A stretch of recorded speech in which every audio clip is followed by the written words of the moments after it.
દરેક વિદ્યાર્થી અહીંયા ધ્યાન. Change the voice. Important topic. એમાં પાર્ટ 1 જોયો આપણે, પાર્ટ 2 જોયો કાલે વર્તમાન કાળ, અને આજે પાર્ટ 3 માં ભૂતકાળ જોશું. ભૂતકાળની અંદર જો વાક્ય રચના તમને લોકોને મેં લખાઈ એ સહુલિયત માટે છે, એટલે વાક્ય રચનાને રટ્ટો નથી મારવાનો, ગોખવાની નથી, એ જસ્ટ આઈડિયા માટે છે. એક વખત તમે એ વાક્ય રચના ઉપર વાક્ય બનાવશો અને એને ઓળખતા થઈ જશો એટલે પછી ગમે તેવા વાક્યો આવે શોર્ટ અથવા તો લોંગ, તમે એને ઉકેલી શકશો. હવે એના માટે શું છે કે ખાલી કાળ યાદ રાખો. જજમેન્ટ, બહુ બધા વાક્યો ભેગા થાય, પેરેગ્રાફ ભેગા થાય તો વાક્યને કેવી રીતે ઓળખવાનું ને એની ઉપર ખાલી ફોકસ કરો એટલે ખ્યાલ આવી જશે. જો આ કેના જેવું છે ખબર છે, એકાઉન્ટમાં દાખલાની પ્રેક્ટિસ કરીએ તો દાખલા ફટાફટ આવે. સ્ટેટમાં તમે જેટલી પ્રેક્ટિસ કરો ને દાખલા ગણવાની એટલા તમને વધારે સારા આવડે. એમ ઇંગ્લિશની અંદર indirect speech, change the voice, આ એવું છે કે તમે મેક્સિમમ એના પ્રેક્ટિસ કરશો ને થોડો સમય એના રસ લઈને, ઇન્ટરેસ્ટ લઈને, તો તમે એના માસ્ટર બનશો. અને માસ્ટર બની ગયા પછી મગજમાંથી જશે જ નહીં, કેમ કે દાખલા તો એક વખત સ્ટેટ પૂરું થઈ જશે, એકાઉન્ટ પૂરું થઈ જશે તો ચલો પૂરું, પણ અંગ્રેજી તો રહેવાનું છે છેક સુધી, એ મગજમાંથી નહીં જાય.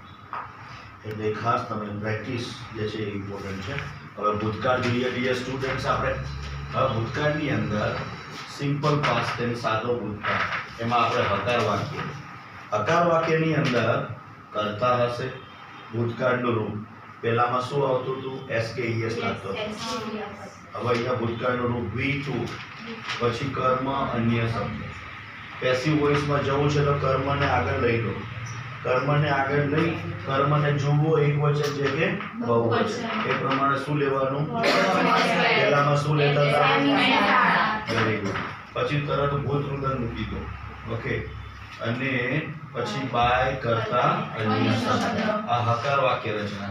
જો પહેલું, બીજું ને ત્રીજું જે વાક્ય છે ને એ હકાર વાક્ય છે. ત્યારબાદ અહીંયા આવો તો નકાર વાક્ય. ખબર કેવી રીતે પડે? સાદો ભૂતકાળ નકાર. પહેલામાં તો ડુ, ડઝ અને નોટ આવતું હતું. આમાં શું લેશો? ઓકે. તો કરતા આપેલો હશે ડીડ નોટ અને મૂળ ક્રિયાપદ. કર્મ, અન્ય શબ્દ. પેસિવમાં જવું છે કર્મ આગળ. કર્મ આગળ લઈ અને પછી એ જુઓ એક વચન કે બહુવચન, ડીડની જગ્યાએ મૂકી દો વોઝ કે વેર. નકારમાં નકાર કરો, મૂળ ક્રિયાપદનું શું કરશો? પાસ્ટ પાર્ટિસિપલ અથવા તો V3. ઓકે. ત્યારબાદ બાય મૂકો. આ જે કરતા છે એને અહીંયા લાવી દો, અન્ય શબ્દ. હવે આગળના જે 3 વાક્યો છે એ છે નકાર છે. 1, 2 અને 3 આ નકારના વાક્યો છે. ત્રીજા નંબર ઉપર આવ્યા પ્રશ્નાર્થ વાક્ય. પ્રશ્નાર્થ વાક્ય પહેલામાં શું આવતું હતું આગળ? ડુ, ડઝ હતું ને? ઓકે. તો હવે આમાં શું આવશે? ડીડ. ચલો ઓકે. તો ડીડ આવ્યું, કરતા, મૂળ ક્રિયાપદ આવે, કર્મ, અન્ય શબ્દ, છેલ્લે પ્રશ્નાર્થ છે. આમાં ડીડની જગ્યાએ સૌથી પહેલા વોઝ વેર મૂકો. પહેલામાં શું મૂકતા હતા? આમાં વોઝ વેર મૂકો. શું જોઈને? કર્મ જોઈને. શું જોઈને? કર્મ જોઈને આગળ વોઝ વેર લેવાનું. પછી તરત જ મૂળ ક્રિયાપદનું ભૂતકૃત, બાય, કરતા, અન્ય શબ્દ, પ્રશ્નાર્થ ચિહ્ન. ત્યારબાદ આવશે WH પ્રશ્ન. બધામાં WH આવશે. પહેલામાં આયા, આમાં આવશે.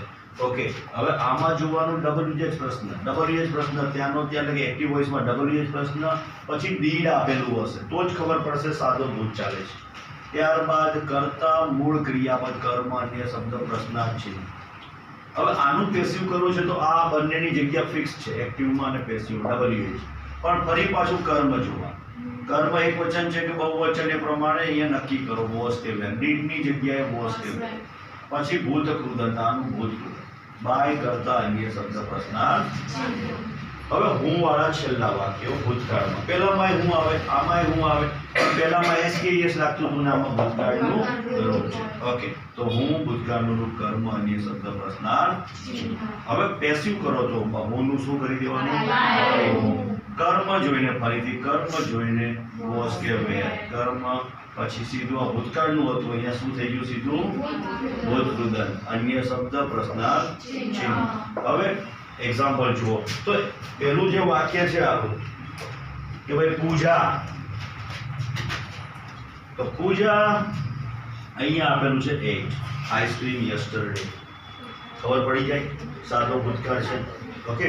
અહીં ધ્યાન આપજો. તમારા વાક્યો લખાઈ ગયા છે બંને જેમ? અહીં ધ્યાન આપવું પડે. તો અહીંયા આઈસ્ક્રીમ ને શું લેશું સૌથી પહેલા આગળ?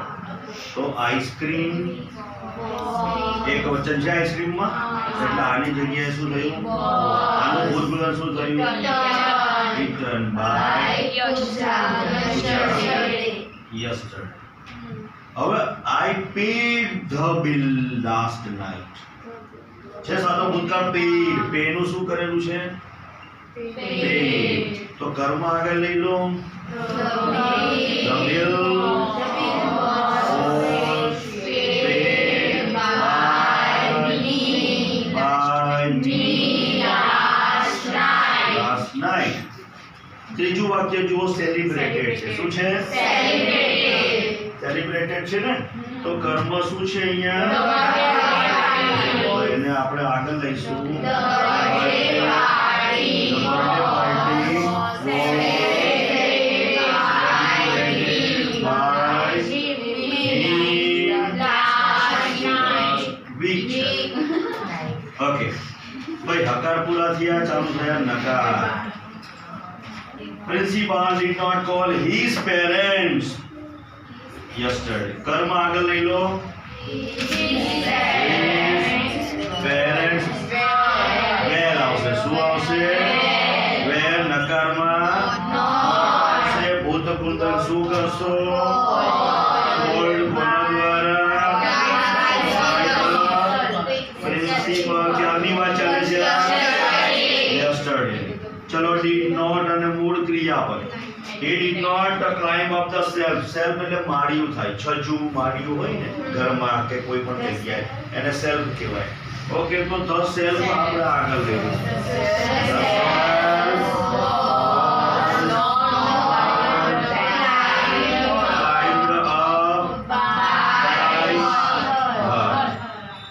તમારે સેક્શન એ માં પ્રશ્નપત્રમાં 4 માર્ક્સનું આવશે. WH પ્રશ્નને સિલેક્ટ કરવાનું આવશે. એક વાક્ય લખેલું હશે, નીચે અંડરલાઈન કરેલી હશે. દાખલા તરીકે યસ્ટરડે સમય બતાવે છે, તો યસ્ટરડે નીચે અંડરલાઈન કરેલી હોય, તો નીચે ઓપ્શન આપેલા હોય, વેર, વેન, વાય, હાઉ. એનાથી પ્રશ્નો બનાવે. તમારે એક સિલેક્ટ કરવાનું કે આમાં વેન વાળો આવશે કે વાય વાળો આવશે કે હાઉ વાળો આવશે. ખ્યાલ આવ્યો? તો એ તમારે 4 માર્ક્સ હોય. કેટલાનું? 4. એટલે એ ખાસ એમાં એક પણ માર્ક્સ કપાવવો જોઈએ. શાંતિથી જોવાનું, કેમ કે વેર હોય તો સમય કાઢી નાખવાનો, વેર હોય તો જગ્યા કાઢી નાખવાની, વોટ હોય તો વસ્તુ દૂર કરવાની, હાઉ મેની હોય તો સંખ્યા બતાવે તો સંખ્યા કાઢી નાખવાની. ખ્યાલ આવ્યો? તો એવા તમારે આવશે વાક્યો. 4 માર્ક્સ રોકડા છે. શાંતિથી શું, એટલે એટલા માટે આ WH પ્રશ્નમાં ધ્યાન આપો તમે કે ક્યારે વાક્ય શું કાઢવાનું અને એ કયો જવાબ જે ફાઇનલ આવશે એ જોવાનું. હવે જો ફરીથી he did not receive the parcel, તો the parcel ને આગળ લઈ લઈએ. the parcel was received by us yesterday. હવે ચાલુ થયા પ્રશ્નાર્થ વાક્ય. આ વાળું, did you attend the lecture yesterday?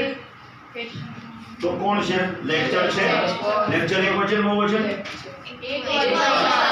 was the lecture attended by you yesterday? પ્રશ્નાર્થ ચિહ્ન.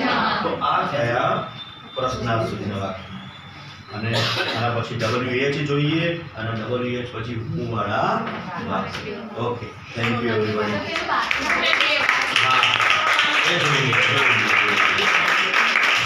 બસ શાંતિથી બધા લઈ લે.